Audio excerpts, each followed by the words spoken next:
El hueso etmoides. Podemos observar en este corte coronal, en una coloración amarillenta, al hueso etmoides. Este hueso etmoides se va a encontrar inmediatamente por debajo del hueso frontal, se va a encontrar por encima y por dentro de los huesos palatinos y el maxilar superior, y se va a encontrar por delante del hueso esfenoides inmediatamente por dentro y por detrás de los huesos unguis. Esa sería su situación anatómica. El hueso etmoides va a formar parte de grandes cavidades. En este caso va a formar la pared interna de la cavidad orbitaria, va a formar parte del techo y la pared interna de las fosas nasales y va a formar el piso anterior de la base del cráneo. Este hueso etmoides, para su estudio, lo vamos a dividir en tres porciones. Una porción vertical, una porción horizontal, un laberinto etmoidal o masa lateral y otro laberinto etmoidal o masa lateral. Entonces, podemos decir que el hueso etmoide está formado en este caso por pequeñas laminillas delgadas, en este caso compactas, y a nivel de la apófisis cristagalli por tejido esponjoso. Esta porción vertical y la porción horizontal presentarán dos puntos de osificación. El laberinto etmoidal o las masas laterales van a presentar también dos puntos de osificación. En pocas palabras, 4 puntos de osificación. En la porción horizontal vamos a evidenciar que tiene varios orificios, va a ser acribillada, por eso los orificios acribillados determinarán el nombre de etmoides, que significa criba. Observemos un esquema, en este caso, la porción vertical. Esta porción vertical va a ser dividida por la porción horizontal o lámina cribosa en dos unidades. Observemos en el esquema un corte sagital, una vista lateral, porción superior, porción inferior de la porción vertical. Estas dos porciones divididas por la lámina horizontal. La superior le vamos a denominar la apófisis cristagalli. Esta apófisis cristagalli tiene la forma triangular, de base inferior que se confunde con la lámina horizontal, vértice superior que es zomo y va a prestar inserción la hoz del cerebro. Presentará a su vez dos bordes. Un borde anterior donde va a dar la evidencia de dos alas, denominadas las alas de la apófisis cristagalli. Estas alas de las apófisis cristagalli van a conyugar y confundirse y van a formar parte del agujero ciego o foramen caeco. Presentará a su vez esta apófisis cristagalli un borde posterior, que este borde posterior se va a confundir y se va a proyectar más hacia posterior. Ahora sí, aparte de ella va a presentar dos caras, las caras laterales. Estas caras laterales van a ser convexas y van a dividir, en este caso van a encontrarse en la hendidura interhemisférica. En el borde anterior, en el vértice y en el borde posterior, van a presentar inserción a la hoz del cerebro, porción superior de la porción vertical. La porción inferior va a presentar 5 bordes. Un borde superior, borde anterosuperior, borde anteroinferior, borde posterior o posterior-inferior, borde posterior. Estos 5 bordes le denominan y van a formar a la lámina pentagonal, la lámina perpendicular o pentagonal. Hablemos del borde superior. Este borde superior se va a confundir con la lámina cribosa. El borde antero superior se va a articular con la arista nasal de la espina nasal del hueso frontal y se va a articular con la cara posterior de los huesos propios de la nariz. En pocas palabras, se articulará con el hueso frontal y los huesos nasales o propios de la nariz. Borde anteroinferior. Este borde anteroinferior se va a articular con el borde posterior del cartílago del tabique nasal. Borde postero-inferior. Este borde postero-inferior se va a articular con el borde anterior del hueso vomer. Borde posterior o postero-superior. En los textos actuales solamente menciona como borde posterior. Este borde postero, superior, posterior, se articula con la cresta anterior del cuerpo del esfenoides. Esta lámina perpendicular o pentagonal presentará a su vez dos caras, la cara lateral derecha y la cara lateral izquierda. En la parte superior de estas caras laterales vamos a evidenciar surcos del filete de los nervios olfatorios. Y como alguien dijo, no es tan vertical, sino es sinuosa. Puede tener sinuosidades tanto del lado derecho como del lado izquierdo. Estas caras laterales de la lámina perpendicular va a formar parte del tabique de las fosas nasales. El tabique de las fosas nasales está formado por la lámina perpendicular, por el cartílago del tabique nasal y el hueso Vomer. Lámina horizontal. Esta lámina horizontal vamos a poder observar que va a tener en este caso la forma cuadrilátera. Al tener la forma cuadrilátera va a presentar una cara superior y una cara inferior y 4 bordes. En este caso, cara superior. La cara superior vamos a encontrar acribillada, perforada, con varios orificios, en mayor número a nivel de la parte anterior que en el sector posterior. Algunos autores lo han contado, mide aproximadamente de 25 a 30 orificios. Por estos orificios de esta criba, por eso es lámina cribosa, van a atravesar filetes de nervio olfatorio. En este caso, anterior, posterior. Cara superior a nivel del piso, anterior de la base del cráneo, apófisis cristagalli, encontramos los orificios en mayor número en la porción anterior que en la porción posterior. Y esta cara superior va a ser cóncava y lisa para, en este caso, alojar al bulbo olfatorio. Por eso se denomina dos porciones. La porción anterior, preolfatoria, y la porción posterior, retroolfatoria, en relación al bulbo olfatorio. Ahora bien, la cara inferior de la lámina horizontal va a formar parte del techo de las fosas nasales y va a ser cóncava. Los bordes. Presentará un borde lateral que va a confundirse y va a continuar y va a dar nacimiento al laberinto etmoidal o las masas laterales del etmoides. Un borde interno que se encuentra dividido por la apófisis cristagalli, la lámina horizontal, en un lado derecho y en un lado izquierdo, o porción derecha y porción izquierda, por la apófisis cristagalli. Un borde posterior. Este borde posterior que se va a confundir en este caso con el proceso etmoidal o se va a articular con el proceso etmoidal. Un borde anterior. En este borde anterior de la lámina horizontal o lámina cribosa, inmediatamente al lado de la apófisis cristagalli, me voy a encontrar con una escotadura, denominada la escotadura etmoidal. Por esta escotadura etmoidal va a atravesar una prolongación de la dura madre.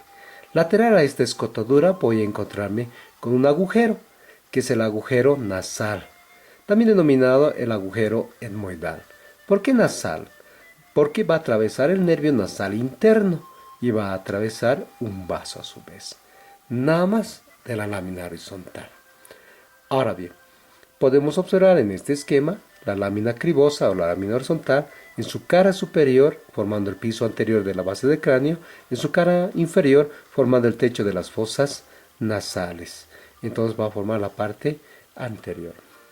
Tenemos que mencionar a los laberintos etmoidales o masas laterales. Vemos que estos laberintos etmoidales van a ser del lado derecho y del lado izquierdo, van a presentar la forma de un cubo irregular. Decimos que van a presentar, el cubo tiene 6 caras a su vez. Una cara superior, una cara inferior, una cara anterior, posterior, externa e interna del laberinto etmoidal o masas laterales del etmoides. Ahora bien, mencionemos su cara superior. Esta cara superior se va a articular inmediatamente en la porción horizontal del hueso frontal en la zona etmoidal. Y a su vez van a formar unas células, denominadas las células etmoidofrontales. En este esquema podemos ver, esto es anterior, esto es posterior, apófisis cristagalli, laberinto etmoidal en su cara superior. Vamos a poder observar, como dijimos, células, cavidades, células denominadas etmoidofrontales. Estas células vamos a poder evidenciar dos surcos, un surco anterior y un surco posterior. Por el surco se denomina también canal, se denomina el canal etmoidal anterior o canal nasal. Por este canal etmoidal o canal nasal va a atravesar la arteria etmoidal anterior y el nervio nasal interno. Sin embargo, por el surco o canal etmoidal posterior va a atravesar la arteria etmoidal posterior y el nervio esfenoetmoidal o de Yuska. Estas células etmoidofrontales, en la porción anterior existe una que se va a proyectar en una forma de un embudo, formando el famoso infundíbulo anterior. Este infundíbulo anterior va a comunicar con el seno frontal, entonces va a tener un nacimiento, nada más.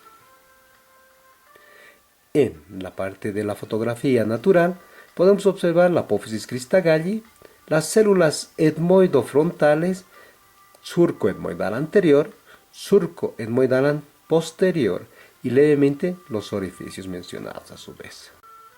Opuestos, si había cara superior, mencionemos la cara inferior del laberinto etmoidal.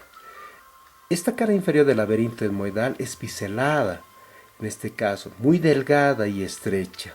Podemos evidenciar que solamente se va a ir a articular con la porción más superior del maxilar superior y con la apófisis orbitaria en su carilla etmoidal del hueso palatino. Nada más. Entonces, en este esquema podemos observar esta porción que se denomina la cara inferior, en este caso del laberinto etmoidal. Pero algunos autores también los mencionan, solamente los mencionan, el borde inferior de la concha media, en este caso, la apófisis unciforme y el meato medio, solamente como mención, nada más. Entonces podemos observar biselada esta cara, formando algunas células etmoido-maxilares y etmoido-palatinas, o hemiceldillas, a su vez. Laberinto etmoidal, cara anterior. La característica de esta cara anterior va a ser biselada a expensas de la cara lateral del laberinto etmoidal. Este bisel va a permitir la articulación de la cara medial o cara interna del hueso unguis o hueso lagrimal, formando las células etmoido-ungueales. En un esquema, en este caso, podemos levemente ver al hueso unguis articulándose, en este caso, con la cara anterior del laberinto etmoidal. Cara posterior del laberinto etmoidal o masas laterales. Podemos evidenciar unas células, formando las células etmoido-esfenoidales. Esta cara se va a articular, en este caso, con la porción lateral de la cara anterior del cuerpo del esfenoides. Ya lo tenemos. Cara posterior del laberinto etmoidal articulándose con la cara anterior del cuerpo del esfenoides, formando células etmoido-esfenoidales. Cara externa. Esta cara externa vamos a poder evidenciar que va a ser plana, en este caso, un hueso plano. Por eso se ha denominado el hueso plano de los antiguos, en este caso, o lámina papirácea. Esta lámina papirácea de la cara lateral o externa del laberinto etmoidal va a formar parte de la pared interna de la cavidad orbitaria. A su vez, esta cara lateral, en sus bordes vamos a poder evidenciar las articulaciones. En su borde superior, con el hueso frontal, en su borde inferior, con la porción más superior del maxilar superior, el hueso, la apófisis orbitaria del hueso palatino, nada más. En su borde anterior, con el borde posterior del hueso unguis, y en su borde posterior, con el cuerpo del esfenoides. En la porción superior del borde superior podemos evidenciar formando dos orificios, el orificio del conducto nasal o conducto etmoidal anterior y el orificio del conducto etmoidal posterior, nada más. Entonces, pero esos dos orificios articulándose ya a nivel de la pared interna de la cavidad orbitaria. Hueso plano o lámina papirácea en este caso. Ya lo tenemos al hueso plano, levemente en este caso de anterior a posterior. Algunas veces podemos encontrar subdivididas en dos porciones, pero en este caso no la vamos a encontrar. Bien, si existe cara externa, mencionemos su cara interna o medial. Esta cara interna o medial va a formar parte de la pared externa de las fosas nasales y vamos a evidenciar laminillas. En este caso, laminillas. Estas laminillas en forma de una concha, por eso su nombre de concha turbinales o en este caso cornetes nasales, turbinas nasales. Evidenciamos dos: el cornete medio o concha nasal medio, el cornete superior, en este caso, o de Morgani, y dos accesorios, en este caso, que son inconstantes, el de Zuckerkhan y el de Santorini. Ahora bien, estas conchas nasales van a formar, en este caso, en su pared superior y en su pared interna, un espacio en relación a la pared interna del laberinto etmoidal denominados meatos. Tenemos al meato medio, al meato superior, al meato accesorio de Zuckerkhan, al meato accesorio de Santorini. Estos dos son inconstantes, no los podemos encontrar algunas veces. Ahora bien, ¿qué es lo que veamos dentro de este espacio de las conchas nasales o meatos? Vamos a encontrar que en la pared externa del meato medio una eminencia, un desarrollo de una célula, formando la famosa bula etmoidal, la bula etmoidal. En la extremidad anterior del meato medio vamos a evidenciar una proyección denominada, en este caso, la apófisis unciforme. La apófisis unciforme. Esta apófisis unciforme va a tener una proyección anterior denominado el Agernace y dos ramas, en este caso, que se dirige hacia inferior y posterior. Una rama que se va a dirigir al antro, al orificio del seno maxilar, y la otra que se va a continuar hacia posterior. Entonces, ya tenemos la apófisis unciforme. Entre la bula etmoidal y la apófisis unciforme vamos a encontrar una arista, denominada la arista uncibular, y un canal, el canal uncibular, que solamente que se va a hacer la división de la bula etmoidal con la apófisis uncicara. En este caso podemos observar la cara interna. Levemente la formación de las conchas turbinales. La mejor que se puede observar es el cornete medio o cornete nasal medio, concha turbinal medio. El espacio, meato, el meato medio. Evidenciamos en este nivel la famosa bula etmoidal, que es un desarrollo de una célula etmoidal en la pared externa del meato medio. Y esta laminilla que se observa levemente, la apófisis unciforme. En una vista lateral encontramos la lámina perpendicular y la apófisis unciforme. Esta apófisis unciforme va a estar en relación con sus dos proyecciones, una anterior y otra posterior. Esta anterior que se va a articular con el hueso unguis y la posterior que se va a ir a dar y proyectarse al orificio del seno maxilar. Y la proyección anterior, en este caso, que va a ser el ayer nace. Nada más de la apófisis unciforme. Vemos que este hueso etmoides se va a articular con 11 huesos del cráneo, el frontal, los maxilares superiores, los huesos nasales, los huesos palatinos, el hueso vomer y el esfenoides. Entonces, huesos pares e impares hacen la articulación de 11 huesos.